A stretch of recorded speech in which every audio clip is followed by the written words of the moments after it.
پیر کامل صلی اللہ علیہ وآلہ وسلم پارٹ 8۔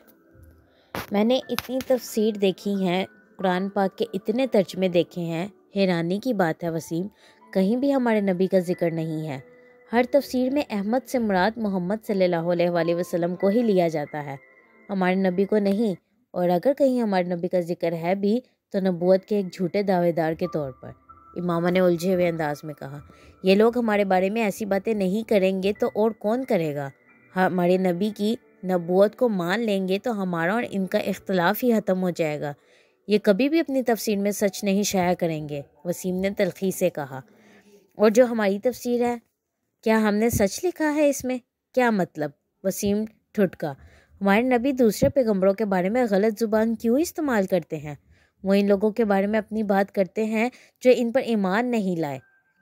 وسیم نے کہا، جو ایمان نہ لائے کیا اسے گالیاں دینی چاہیے؟ ہاں، غصے کا اظہار تو کسی نہ کسی صورت میں ہوتا ہے، وسیم نے کندھے جھٹکتے ہوئے کہا۔ غصے کا اظہار یا بے بسی کا؟ امامہ کے جملے پر وہ دم بخود اسے دیکھنے لگا۔ جب حضرت عیسیٰ علیہ السلام پر لوگ ایمان نہیں لائے تو انہوں نے لوگوں کو گالیاں تو نہیں دی۔ حضرت محمد صلی اللہ علیہ وآلہ وسلم پر لوگ ایمان نہیں لائے تو انہوں نے بھی کسی کو گالیاں نہیں دی۔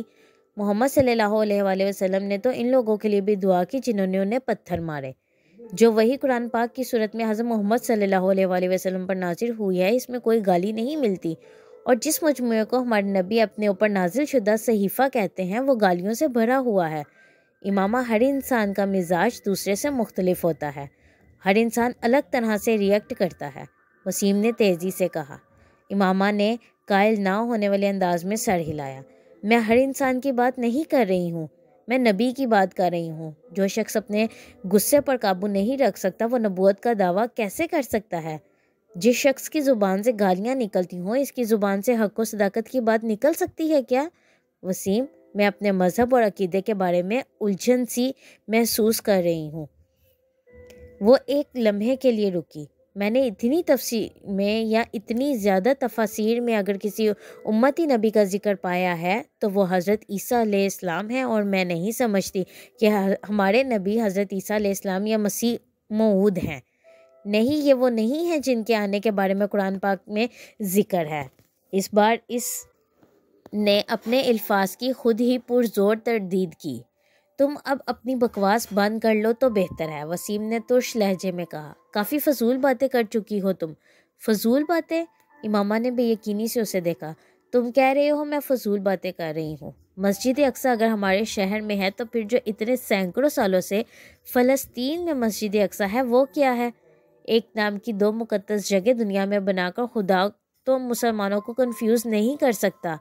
مسلمانوں کو چھوڑو، یہودی، عیسائی، ساری دنیا اسی مسجد کو قبلہ اول تسلیم کرتی ہے، یا قبلہ اول تسلیم کرتی ہے۔ اگر کوئی نہیں کرتا تو ہم نہیں کرتے، یہ عجیب بات نہیں؟ امامہ، میں ان معاملات پر تم سے بحث نہیں کر سکتا، بہتر ہے تم اس مسئلے کو بابا سے ڈسکس کرو، وسیم نے اکتا کر کہا۔ ویسے تم غلطی کر رہی ہو اس طرح کی فضول بحث شروع کر کے۔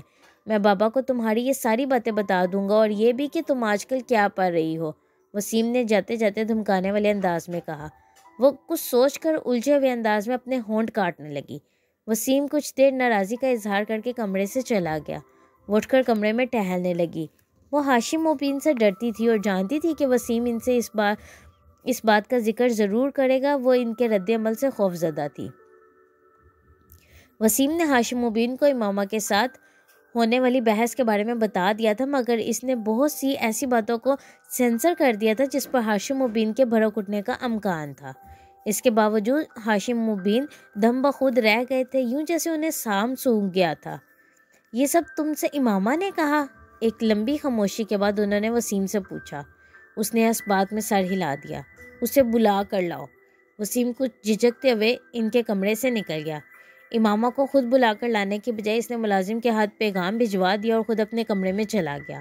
وہ امامہ اور ہاشم مبین کی گفتگو کے دوران موجود رہنا نہیں چاہتا تھا۔ ہاشم مبین کے کمرے کے دروازے پر دستک دے کر وہ اندر داخل ہوئی تو اس وقت ہاشم اور ان کی بیگم بالکل خاموش بیٹھے ہوئے تھے۔ ہاشم مبین نے اسے جن نظروں سے دیکھا تھا اس نے اس کے جسم کی لرزش میں مزید اضافہ کر دیا تھا۔ بابا، آپ نے مجھے بلوایا تھا؟ کوشش کے باوجود وہ روانی سے بات نہیں کہہ سکی۔ ہاں میں نے بلوایا تھا۔ وسیم سے کیا بکواس کی ہے تم نے؟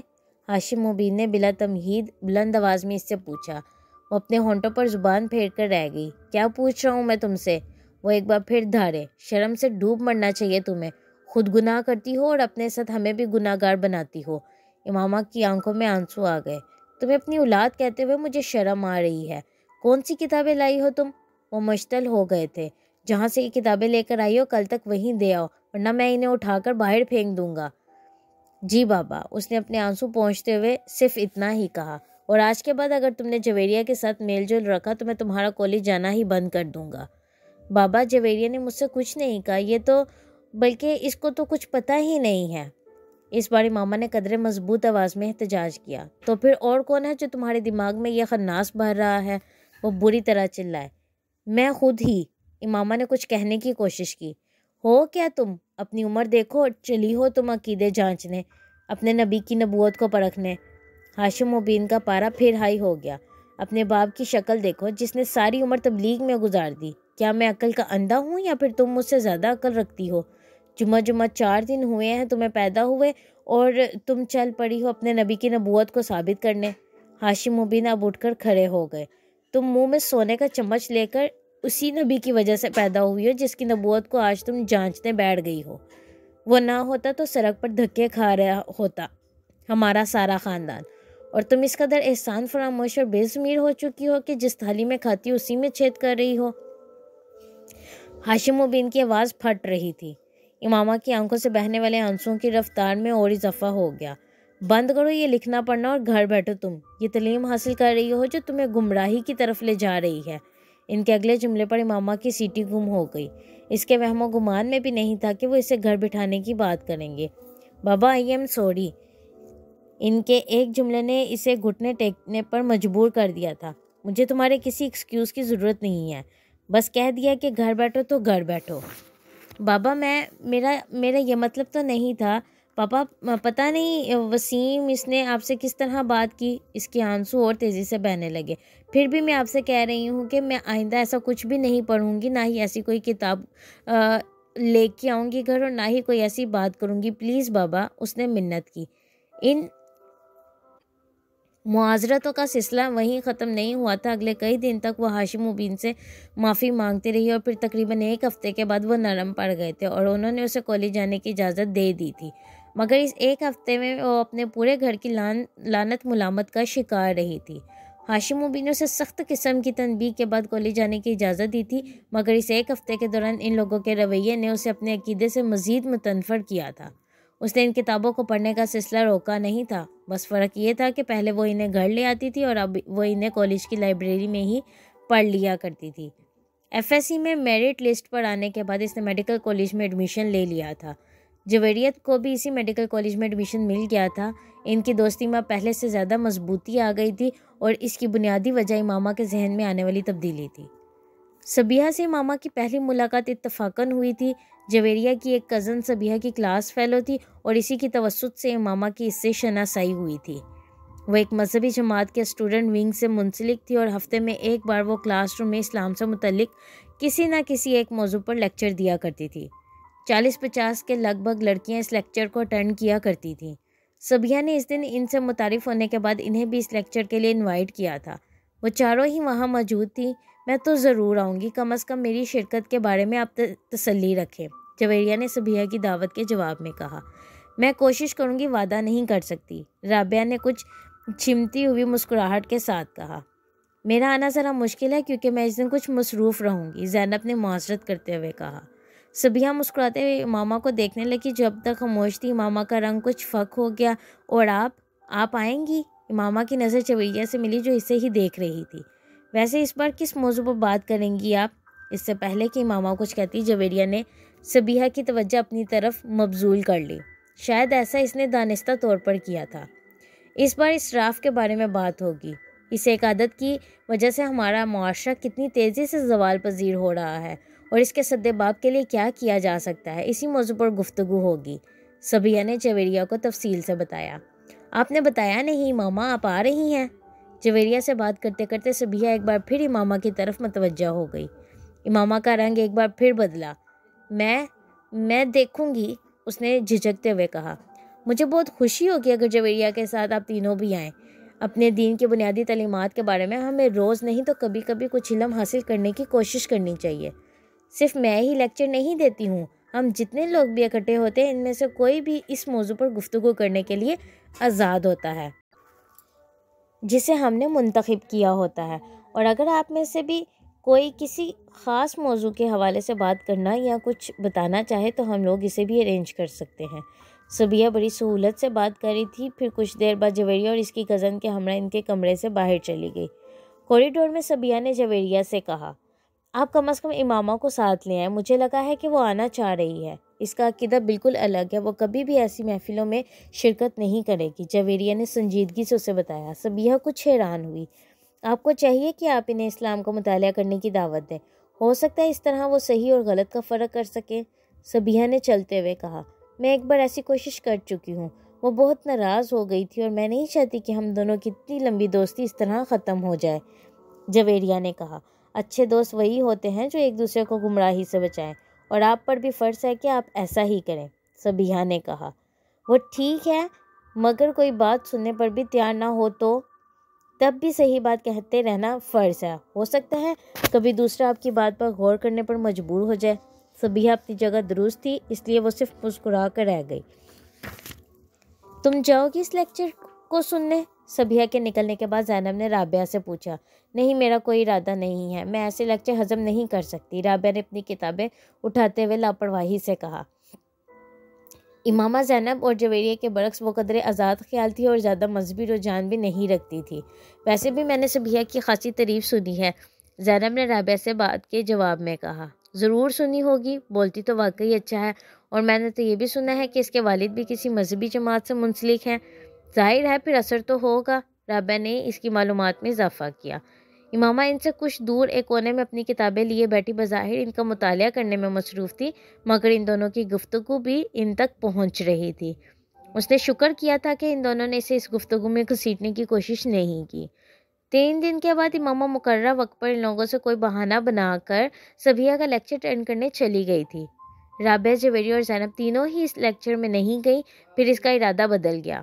امامہ نے ان لوگوں کو یہ نہیں بتایا کہ وہ صبیہ کا لیکچر اٹینڈ کرنے جا رہی تھی۔ صبیہ امامہ کو دیکھ کر کچھ حیران ہوئی تھی۔ مجھے بہت خوشی ہو رہی ہے کہ آپ یہاں آئیں، مجھے آپ کے آنے کی توقع نہیں تھی، صبیہ نے اس سے گرم جوشی سے ملتے ہوئے کہا۔ یہ پہلا قدم تھا اسلام کی جانب جو امامہ نے اٹھایا تھا۔ اس سارے عرصے میں اسلام کے بارے میں اتنی کتابیں، تفاسیر اور تراجم پڑھ چکی تھی کہ کم از کم وہ کسی بھی چیز سے ناواقف اور انجان نہیں تھی۔ اشراف کے بارے میں اسلامی اور قرآنی تعلیمات اور احکامات سے بھی وہ اچھی طرح واقف تھی، مگر اس کے باوجود صبیہ کی دعوت کو رد کرنے کی بجائے قبول کر لینے میں اس کی پیش نظر صرف ایک ہی چیز تھی، وہ اپنے مذہب سے اسلام تک کا وہ فاصلہ طے کر لینا چاہتی تھی جو اسے بہت مشکل لگتا تھا۔ اور پھر وہ صرف پہلا اور آخری لیکچر نہیں تھا، یک کے بعد دیگرے وہ اس کا ہر لیکچر اٹینڈ کرتی رہی، وہی چیزیں جنہیں وہ کتابوں میں پڑھتی رہی تھی اس کے منہ سے سن کر پر اثر ہو جاتی تھی۔ اس کی صبیہ سے عقیدت میں اضافہ ہوتا جا رہا تھا۔ صبیہ نے اسے یہ نہیں بتایا تھا کہ وہ اس کے عقیدے کے بارے میں جانتی تھی، مگر امامہ کو اس کے پاس آتے ہوئے 2 ماہ ہوئے تھے جب صبیہ نے ختم نبوت پر ایک لیکچر دیا۔ قرآن پاک وہ کتاب ہے جو حضرت محمد صلی اللہ علیہ وآلہ وسلم پر نازل ہوئی، صبیہ نے اپنے لیکچر کا آغاز کیا، اور قرآن پاک میں ہی اللہ نبوت کا سلسلہ حضرت محمد صلی اللہ علیہ وآلہ وسلم پر ختم کر دیتے ہیں، وہ کسی دوسرے نبی کی کوئی گنجائش باقی نہیں رکھتے۔ اگر کسی نبی یعنی حضرت عیسیٰ علیہ السلام کے دوبارہ نزول کا ذکر ہے بھی تو وہ بھی ایک نئے نبی کی شکل میں نہیں ہے، بلکہ ایک ایسے نبی کا دوبارہ نزول ہے جن پر نبوت حضرت محمد صلی اللہ علیہ وآلہ وسلم سے بہت پہلے نازل کر دی گئی تھی، اور جن کا دوبارہ نزول ان کی اپنی امت کے لیے نہیں بلکہ حضرت محمد صلی اللہ علیہ وآلہ وسلم کی امت کے لیے ہی ہوگا، اور آخری نبی حضرت محمد صلی اللہ علیہ وآلہ وسلم ہی رہیں گے۔ کسی بھی آنے والے دور میں یا کسی بھی گزر جانے والے دور میں یہ رتبہ اور فضیلت کسی اور کو نہیں دی گئی۔ کیا یہ ممکن ہے کہ اللہ ایک پیغمبر کو یہ رتبہ اور درجہ عطا کرتا اور پھر اسے اس سے چھین کر کسی دوسرے شخص کو دے دیتا؟ قرآن پاک میں اللہ تعالیٰ فرماتا ہے، بات میں اللہ سے بڑھ کر سچا کون ہے؟ تو کیا یہ ممکن ہے کہ وہ اپنی بات کو خود ہی رد کر دیتا؟ اور پھر اگر اللہ کو اس بات کی گواہی حضرت محمد صلی اللہ علیہ وآلہ وسلم خود دیتے ہیں کہ ہاں وہ اللہ کے آخری رسول صلی اللہ علیہ وآلہ وسلم ہیں اور ان کے بعد دوبارہ کوئی نبی نہیں آئے گا، تو پھر کیا ہمارے لیے کسی بھی طور پر یہ جائز اور مناسب ہے کہ ہم کسی دوسرے شخص کی نبوت کے دعوے پر غور تک کریں؟ انسان اللہ کی مخلوقات میں سے وہ واحد مخلوق ہے جسے عقل جیسی نعمت سے نوازا گیا، اور یہ ایسی مخلوق ہے جو اسی عقل کو استعمال کر کے سوچنے پر آئے تو خود اللہ کے وجود کے لیے ثبوت کی تلاش شروع کر دیتی ہے، پھر اس سلسلے میں یہیں پر محدود نہیں رکھتی بلکہ اسے پیغمبروں کی ذات تک دراز کر دیتی ہے، پہلے سے موجود پیغمبروں کی نبوت کے بارے میں سوال کرتی ہے، پھر انہیں پیغمبر مان لیتی ہے، اور اس کے بعد قرآن کی واضح احکامات کے باوجود زمین پر مزید پیغمبروں کی تلاش شروع کر دیتی ہے، اور اس تلاش میں یہ بات فراموش کر دیتی ہے کہ نبی بنتا نہیں تھا، بنایا جاتا تھا، اسے مبعوث کیا جاتا تھا، اور ہم انسانی ایولیوشن کی ان آخری دہائیوں میں کھڑے ہیں جہاں مزید نبیوں کی آمد کا سلسلہ اسی لیے ختم کر دیا گیا کیونکہ انسان کے لیے ایک دین اور ایک نبی کا انتخاب کر لیا گیا تھا۔ اب کسی نئے عقیدے کی ضرورت نہیں بلکہ صرف تقلید کی ہے، صرف تقلید یعنی پریکٹس اس ایک آخری اور مکمل دین کی جسے پیغمبر اسلام حضرت محمد صلی اللہ علیہ وآلہ وسلم پر ختم کر دیا گیا۔ اب ہر وہ شخص خسارے میں رہے گا جو دین کی رسی کو مضبوطی سے تھامنے کی بجائے تفرقے کی راہ اختیار کرے گا۔ اگر ہماری اعلیٰ تعلیم اور ہمارا شعور ہمیں دین کے بارے میں صحیح اور غلط کی تمیز تک نہیں دے سکتا تو پھر ہم میں اور اس جانور میں کوئی فرق نہیں جو سبز اور تازہ گھاس کے ایک گھٹے کے پیچھے کہیں بھی جا سکتا ہے، اس بات کی پرواہ کیے بغیر کہ اس کا ریور کہاں ہے۔ 40 منٹ کے اس لیکچر میں صبیحہ نے کسی اور غلط عقیدے یا فرقے کا ذکر بھی نہیں کیا تھا، اس نے جو کہا تھا بلا واسطہ کہا تھا، صرف ایک چیز بلا واسطہ کہی تھی، بلکہ اس نے جو کہا تھا بالواسطہ کہا تھا، صرف ایک چیز تھی جو بلا واسطہ کہی تھی، اور وہ حضرت محمد صلی اللہ علیہ وآلہ وسلم کی ختم نبوت کا اقرار تھا۔ اللہ کے آخری پیغمبر حضرت محمد صلی اللہ علیہ وآلہ وسلم تھے جنہوں نے 1400 سال پہلے مدینے میں وفات پائی۔ 1400 سال سے پہلے مسلمان ایک امت کے طور پر اسی ایک شخص کے سائے میں کھڑے ہیں۔ 1400 سال بعد بھی ہمارے لیے وہ ایک آخری نبی صلی اللہ علیہ وآلہ وسلم ہے جن کے بعد کوئی دوسرا نبی بھیجا گیا نہ بھیجا جائے گا، اور ہر وہ شخص جو کہ دوسرے شخص میں کسی دوسرے نبی کا عکس تلاش کرنے کی کوشش کرتا ہے، اسے ایک بار اپنے ایمان کا ازسرِنو جائزہ لے لینا چاہیے، شاید یہ کوشش اسے عذاب سے بچا دے جس میں وہ اپنے آپ کو مبتلا کرنے کی کوشش کر رہا ہے۔ امامہ ہر لیکچر کے بعد صبیحہ سے مل کر جایا کرتی تھی، اس لیکچر کے بعد وہ صبیحہ سے نہیں ملی، ایک لمحہ بھی وہاں رکے بغیر وہاں سے چلی آئی۔ عجب سی ذہنی انتشار میں مبتلا ہو کر وہ کالج سے باہر نکل کر پیدل چلتی رہی، کتنی دیر فٹ پاتھ پر چلتی رہی اور اس نے کتنی سڑکیں عبور کی اسے اندازہ نہیں ہوا۔ کسی معمول کی طرح چلتے ہوئے وہ فٹ پاتھ سے نیچے نہر کے کنارے بنے ہوئے ایک بینچ پر جا کر بیٹھ گئی۔ سورج غروب ہونے والا تھا اور اوپر سڑک پر گاڑیوں کے شور میں اضافہ ہو گیا تھا، وہ چپ چاپ نہر کے بہتے ہوئے پانی کو دیکھتی رہی۔ ایک لمبی خاموشی کے بعد اس نے بڑبڑاتے ہوئے خود سے پوچھا، آخر میں کیا کر رہی ہوں اپنے ساتھ؟ کیوں اپنے آپ کو الجھا رہی ہوں؟ آخر کس یقین کی کھوج میں سرگردہ ہوں اور کیوں؟ میں اس سب کے لیے تو یہاں لاہور نہیں آئی، میں تو یہاں ڈاکٹر بننے آئی ہوں، مجھے آئی اسپیشلسٹ بننا ہے۔ پیغمبر پیغمبر پیغمبر، میرے لیے ہر چیز وہاں کیوں ختم ہو جاتی ہے؟ اس نے اپنے دونوں ہاتھوں سے اپنا چہرہ ڈھانپ لیا۔ مجھے اس سب سے نجات حاصل کرنی ہے، میں اس طرح اپنی اسٹڈیز پر کبھی توجہ نہیں دے سکتی۔ مذہب اور عقیدہ میرا مسئلہ نہیں ہونا چاہیے، صحیح یا غلط جو میرے بڑوں نے دیا وہی ٹھیک ہے۔ میں اب صبیحہ کے پاس نہیں جاؤں گی، میں مذہب یا پیغمبر کے بارے میں کبھی نہیں سوچوں گی۔ وہاں بیٹھے بیٹھے اس نے طے کیا تھا۔ رات کو 8 بجے وہ واپس آئی تو جویریہ اور رابعہ کچھ فکر مند سی تھیں، بس ایسے ہی مارکیٹ چلی گئی تھی، اس نے ستے ہوئے چہرے کے ساتھ انہیں بتایا۔ ارے ماما، تم تو بہت عرصے بعد آئی ہو، آخر آنا کیوں چھوڑ دیا تم نے؟ بہت دنوں کے بعد ایک بار پھر صبیحہ کے پاس پہنچ گئی تھی۔ صبیحہ کا لیکچر شروع ہونے والا تھا۔ مجھے آپ سے کچھ باتیں کرنی ہیں، آپ اپنا لیکچر ختم کر لیں، میں باہر بیٹھ کر آپ کا انتظار کر رہی ہوں۔ امامہ نے اس کی بات کے جواب دینے کی بجائے اس سے کہا۔ ٹھیک 45 منٹ کے بعد جب صبیحہ اپنا لیکچر ختم کر کے باہر نکلی تو اس نے امامہ کو باہر کوریڈور میں ٹہلتے ہوئے پایا۔ وہ صبیحہ کے ساتھ دوبارہ اسی کمرے میں آن بیٹھی جو اب خالی تھا۔ صبیہ خاموشی سے اس کی طرف سے بات شروع کرنے کا انتظار کرتی رہی۔ امامہ چند لمحے کسی سوچ میں ڈوبی رہی، پھر اس نے صبیہ سے کہا، آپ کو پتہ ہے میں کس مذہب سے ہوں؟ ہاں میں جانتی ہوں، جویریہ نے مجھے بتایا تھا، صبیہ نے پرسکون انداز میں کہا۔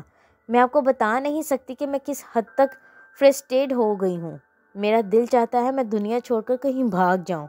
اس سے کچھ دیر کے بعد صبیہ سے کہنا شروع کیا، میں اس نے دونوں ہاتھوں سے اپنا سر پکڑ لیا۔ مجھے پتہ ہے کہ اس نے ایک بار پھر اپنی بات ادھوری چھوڑ دی، پھر خاموشی، مگر میں اپنا مذہب نہیں چھوڑ سکتی۔ میں تباہ ہو جاؤں گی، میرے ماں باپ مجھے مار ڈالیں گے، میرا کیریئر، میرے خواب، سب کچھ ختم ہو جائے گا۔ میں نے تو سرے سے عبادت کرنا تک چھوڑ دی ہے، مگر پھر بھی پتہ نہیں کیوں مجھے سکون نہیں مل رہا۔ آپ میری صورتحال کو سمجھے، مجھے لگ رہا ہے یہ سب کچھ غلط ہے اور صحیح کیا ہے مجھے نہیں معلوم۔ امامہ تم اسلام قبول کر لو۔ صبیہ نے اس کی بات کے جواب میں صرف ایک جملہ کہا، یہ میں نہیں کر سکتی۔ میں آپ کو بتا رہی ہوں میں کتنے مسائل کا شکار ہو جاؤں گی۔ تو پھر تم میرے پاس کس لیے آئی ہو؟ صبیہ نے اسے پرسکون انداز میں کہا۔ وہ اس کا منہ دیکھنے لگی، پھر اس نے بے بسی سے کہا، پتہ نہیں میں آپ کے پاس کس لیے آئی ہوں۔ تم صرف یہی ایک جملہ سننے کے لیے آئی جو میں نے تم سے کہا ہے۔ میں تمہیں کوئی دلیل نہیں دوں گی، کیونکہ تمہیں کسی سوال کے جواب کی تلاش نہیں ہے۔ ہر سوال کا جواب تمہارے اندر موجود ہے، تم سب جانتی ہو، بس تمہیں اقرار کرنا ہے، ایسا ہی ہے نا؟ امامہ کی آنکھوں میں آنسو تیرنے لگے۔ مجھے لگ رہا ہے میرے پاؤں زمین سے اکھڑ چکے ہیں، میں جیسے خلا میں سفر کر رہی ہوں، اس نے بھرائی ہوئی آواز میں کہا۔ صبیہ نے اس کی بات کا جواب نہیں دیا، وہ بسم اللہ پڑھ رہی تھی۔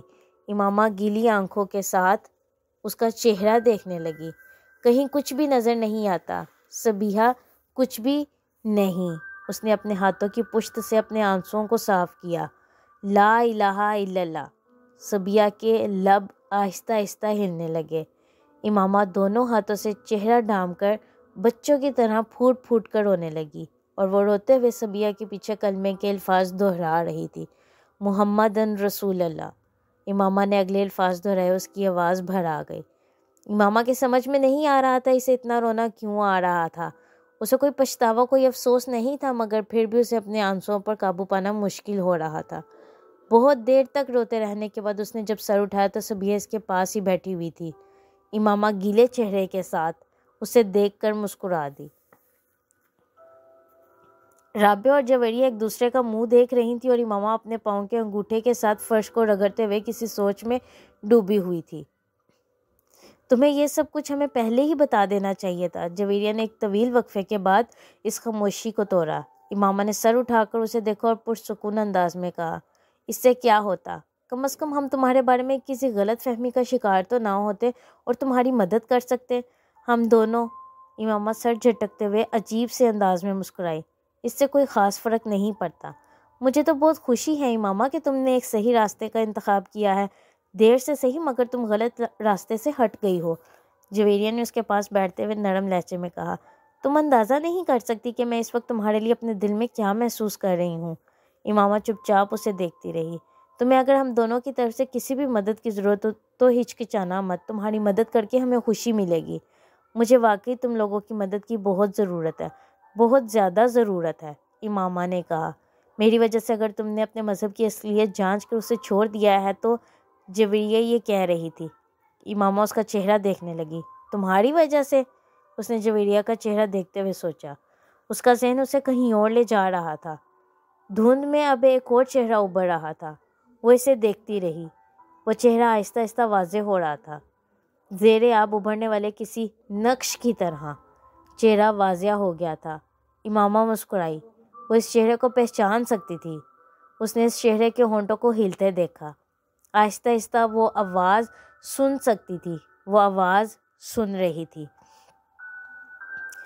قطرہ مانگے جو تو اسے دریا دے دے، مجھے تو کچھ اور نہ دے، اپنی تمنا دے دے۔ میں صرف یہ چاہتی ہوں کہ تم لوگ کسی کو کچھ نہ بتاؤ، زینب کو بھی نہیں۔ اپنے سر کو جھٹکتے ہوئے اس نے جویریہ اور رابعہ سے کہا۔ ان دونوں نے اس بات میں سر ہلا دیا۔ کچھ نہیں مانگتا شاہوں سے یہ شیدہ تیرا، اس کی دولت ہے فقط نقش کفِ پا تیرا۔ پورے قد سے میں کھڑا ہوں تو یہ تیرا ہے کرم، مجھ کو جھکنے نہیں دیتا ہے سہارا تیرا۔ لوگ کہتے ہیں کہ سایہ تیرے پیکر کا نہ تھا، میں تو کہتا ہوں جہاں بھر پہ یہ ہے سایہ تیرا۔ وہ اس آواز کو پہچانتی تھی، یہ جلال الانصر کی آواز تھی، جلال انصر، جو اس کہانی کا ایک نیا کردار تھا جسے امامہ متعارف ہوئی تھی۔ جاری ہے کہانی کا اگلے حصہ سننے کے لیے چینل کو لائک اور سبسکرائب کرنا مت بھولیں۔ شکریہ۔